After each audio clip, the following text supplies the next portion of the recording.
연방재난관리청 FEMA가요, 재난지원금 100억 달러를 동결하겠다라고 이야기합니다. 폴리티코가 오늘 이런 보도를 내놨는데요. 폴리티코는 FEMA 대행국장 캐머린 해밀턴이 3월 20일에 작성한 문서를 입수해서 검토한 결과 이렇다라고 보도를 합니다. 국토안보부 장관 크리스틴 노엄이 지난 화요일에 승인했다라고 합니다. 그 문서에 대해서. 해당 기관이 불법 이민자를 돕는 데 사용하는 두 가지 프로그램을 조사하고 있는 과정에서 이러한 문서가 나왔다고 합니다.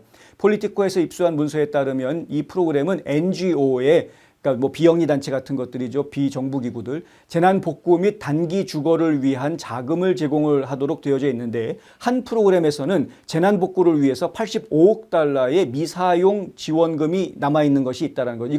이거 이제 집행하지 못하게 묶어놓겠다라는 겁니다. 그리고 또 두 번째 프로그램은 단기 주거를 위해서 13억 달러가 책정이 되어져 있는 예산이 있다라는 겁니다. 이것도 지출하지 않겠다라고 좀 막겠다는 겁니다. 단기 주거를 하겠다라는 건 뭐냐면은 임시로 국경을 넘어와 가지고 당장 거처할 데가 없는 사람들을 재워주는 쉘터들을 이야기하게 되는데요. 일반적으로는 뭐 2박 3일 내지는 3박 4일 정도 그 쉘터에서 머무를 수 있게 해주고 거기에 필요한 숙식을 제공해주는 그러한 프로그램들이 있습니다. 근데 이것들을 정부가 직접 운영하는 것도 있습니다만은 정부가 직접 운영하지 않고 비영리 단체들을 통해서 정부가 비영리 단체에 돈을 주어서 대행으로 일을 처리하는 그러한 조직들이 있는데 이런 조직들한테 나가는 돈을 일단 100억 달러 정도를 좀 묶어두겠다. 정확하게는 101억 달러 정도 되겠네요. FEMA는 서류 미비자, 그러니까 불법 체류자를 이야기하는 거죠. 이 서류 미비자에게 자금이 전달되지 않게 하기 위해서 56개의 기관 프로그램을 검토하고 있는 중이라고 합니다.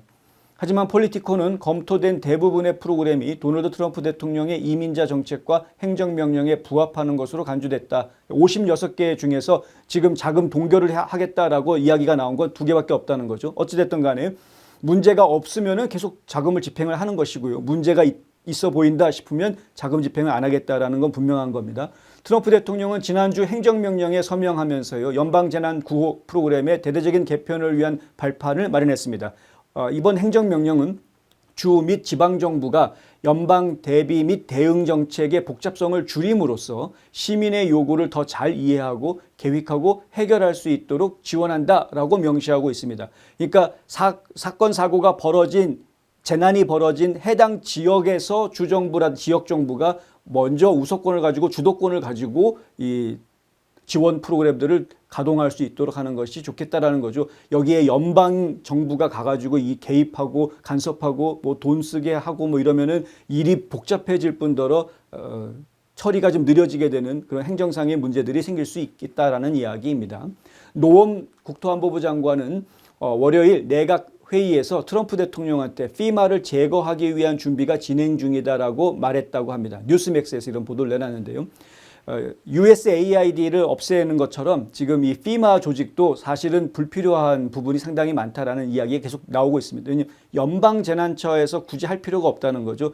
어차피 대통령이 여기는 연방재난지역 비상선포 이렇게 비상재난지역으로 선포를 하면 그때서야 움직이는 거 아닙니까? 근데 굳이 이 사람들이 움직이게 될 필요가 뭐가 있냐 이거죠. 그냥 재무부 쪽에서 혹은 국토안보부 쪽에서 예산을 가지고 있다가 여기 재난지역 선포 대통령이 하면 그럼 그냥 예산만 그 지역에다가 주면은 주정부한테 뭐 카운티면은 카운티 정부한테 그냥 바로 그냥 예산 지원해 주면 일은 그쪽에서 알아서 다 하면 되는 거 아니냐 이겁니다. 이게 훨씬 더 나은 효과적인 방법일 수 있다. 이런 차원입니다.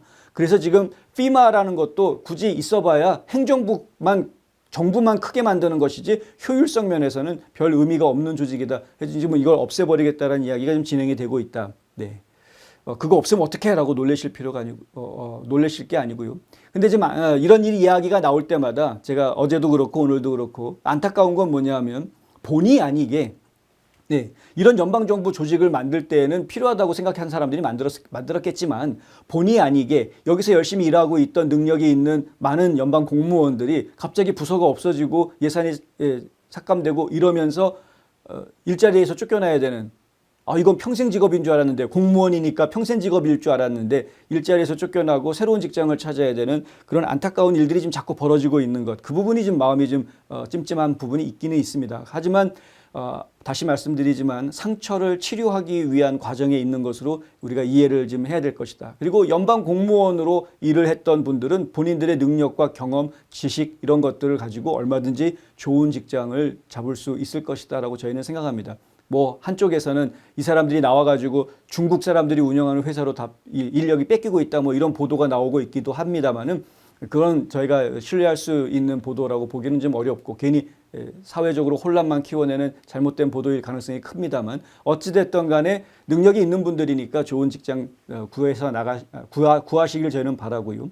이런 과정 중에 생길 수 있는 속상한 일들에 대해서 좀 더 크게 보시고 이게 결국은 미국을 위해서 옳은 선택을 하고 있는 것이다라는 시각을 좀 공유해 주시면 정말 좋겠다. 어려운 부탁입니다만은. 결국 미국이 잘 되면 그러면은 그분들이 정부가 아니라 다른 민간 기업 어디로 가서 있던 혹은 정부의 다른 부서로 옮기건 어떤 상황이 됐던 간에 미국이 잘 되면 나도 잘 될 수 있는 기회가 생기는 거니까요.